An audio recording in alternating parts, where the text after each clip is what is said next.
عورت سے قیامت والے دن سب سے پہلا سوال، آپ صلی اللہ علیہ وآلہ وسلم نے فرمایا بسم اللہ الرحمن الرحیم۔ ناظرین، جب قیامت کا وقت بالکل قریب آ جائے گا تو اللہ تبارک و تعالی حضرت اسرافیل علیہ السلام کو سور پھونکنے کا حکم دیں گے۔ تو حضرت اسرافیل علیہ السلام اللہ تبارک و تعالی کے حکم سے سور پھونکیں گے اور آہستہ آہستہ دنیا تباہ و برباد ہونا شروع ہو جائے گی۔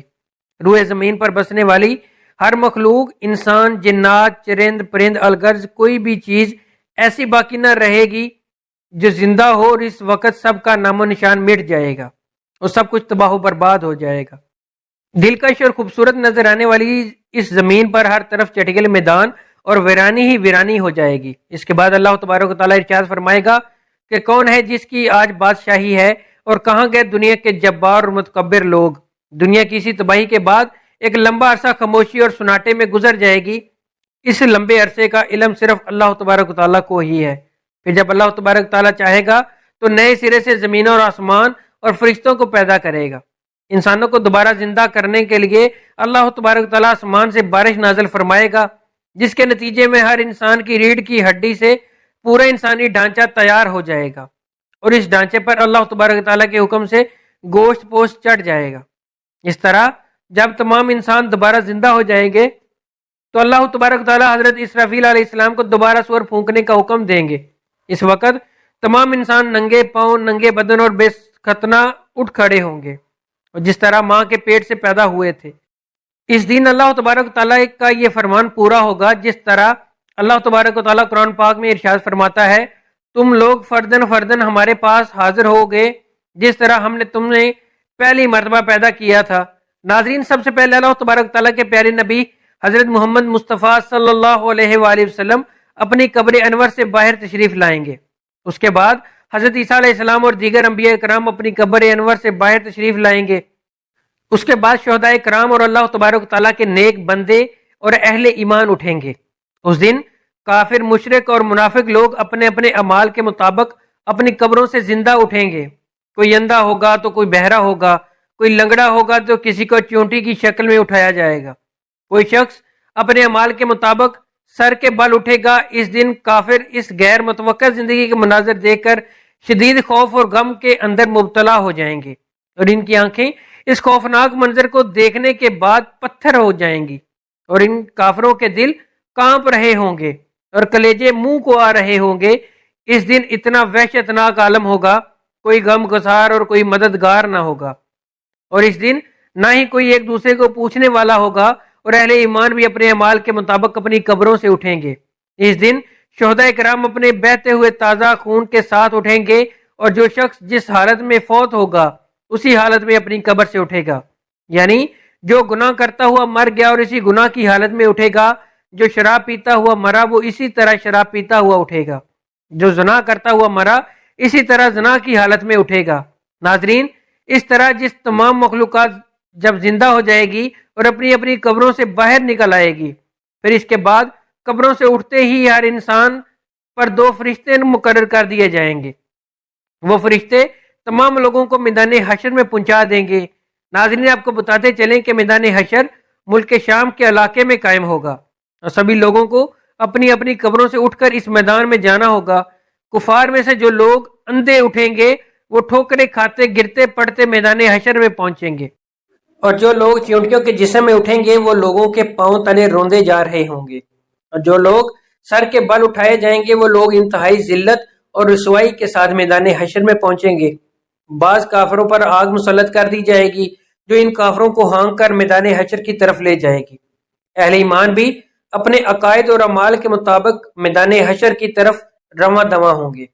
بعض اہل ایمان پیدل پہنچیں گے اور بعض اہل ایمان اونٹوں پر سوار ہو کر میدان محشر میں پہنچیں گے۔ کسی اونٹ پر ایک شخص سوار ہوگا اور کسی اونٹ پر 2، حتیٰ کہ کسی اونٹ پر 10 آدمی بھی سوار ہوں گے۔ اس دن اللہ تبارک تعالیٰ کی ساری مخلوق اپنے اس خوفناک عالم میں چپ چاپ ایک ہی منزل کی طرف رواں دواں ہوگی، اور وہ منزل مقام محشر ہوگا۔ اس دن کسی کو اونچا سانس لینے کی جرت تک نہ ہوگی۔ اس دن ہر آدمی کو یہ احساس ہوگا کہ آج حساب کا دن ہے، آج اپنی زندگی میں کیے گئے تمام کرتوتوں کا پھل ملنے والا ہے۔ اس طرح جب تمام مخلوق اب میدان محشر میں پہنچ جائیں گے تو اس وقت اللہ تبارک تعالیٰ کی طرف سے یہ اعلان کیا جائے گا کہ اے مجرموں، آج کے دن الگ الگ ہو جاؤ۔ اس وقت تمام لوگوں الگ الگ گروہوں کے اندر تقسیم ہو جائیں گے، اور کافر اور مشرک لوگ اپنی زندگی میں جس کی پوجا کیا کرتے تھے اور جس کو اپنا خدا مانتے تھے اسی گروہ میں شامل ہو جائیں گے۔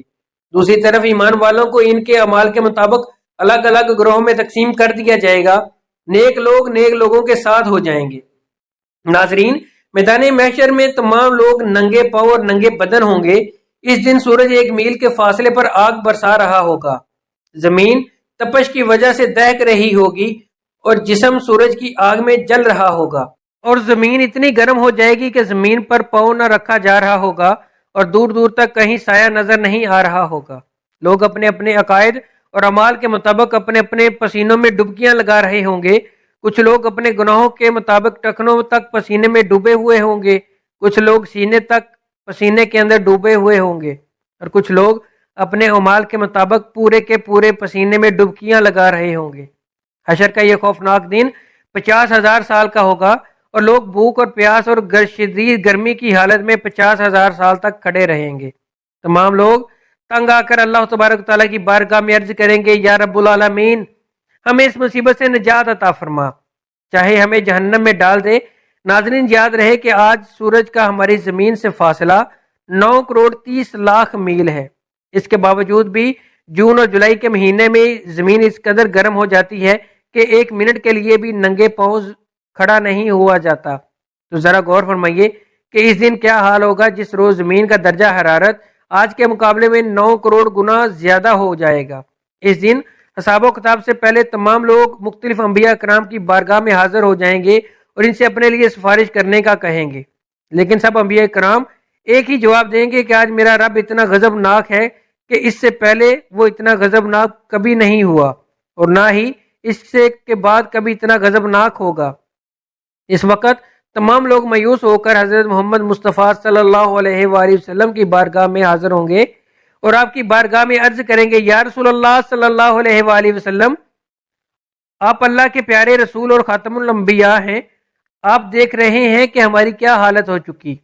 آپ اپنے رب کے حضور ہماری سفارش کر دیجئے کہ وہ ہمارے حساب و کتاب کا آغاز فرمائے اور ہمارے گناہوں کو بخش دے۔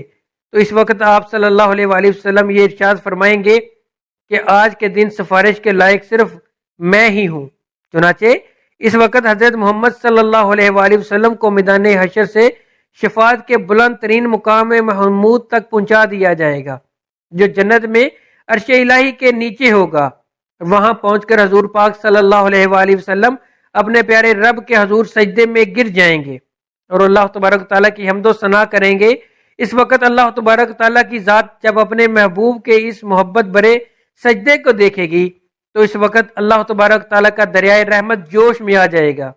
تو اللہ تبارک و تعالیٰ اپنے حبیب صلی اللہ علیہ وآلہ وسلم سے ارشاد فرمائے گا، اے میرے محبوب، اپنے سر کو سجدے سے اٹھاؤ اور سوال کرو، جو آپ مانگیں گے وہ آپ کو دیا جائے گا، اور جس کی آپ سفارش کریں گے اس کی سفارش قبول کی جائے گی۔ ناظرین، یہی شفاعت کبریٰ ہوگی۔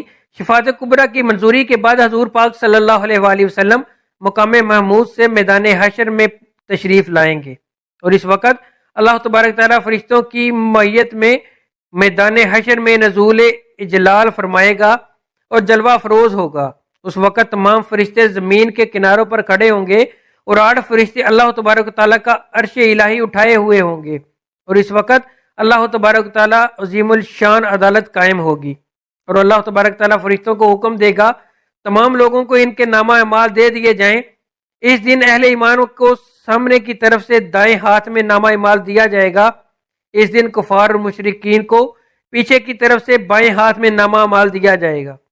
اس نامہ اعمال پر نظر ڈالتے ہی ہر انسان کے سامنے اس کی زندگی کے تمام کرتوت سامنے آ جائیں گے، اور اپنی زندگی میں کیے گئے تمام کرتوتوں کی تمام یادیں تازہ ہو جائیں گی، اور اس دن اہل ایمان کے روشن چہرے کچھ اور بھی روشن اور تر و تازہ ہو جائیں گے۔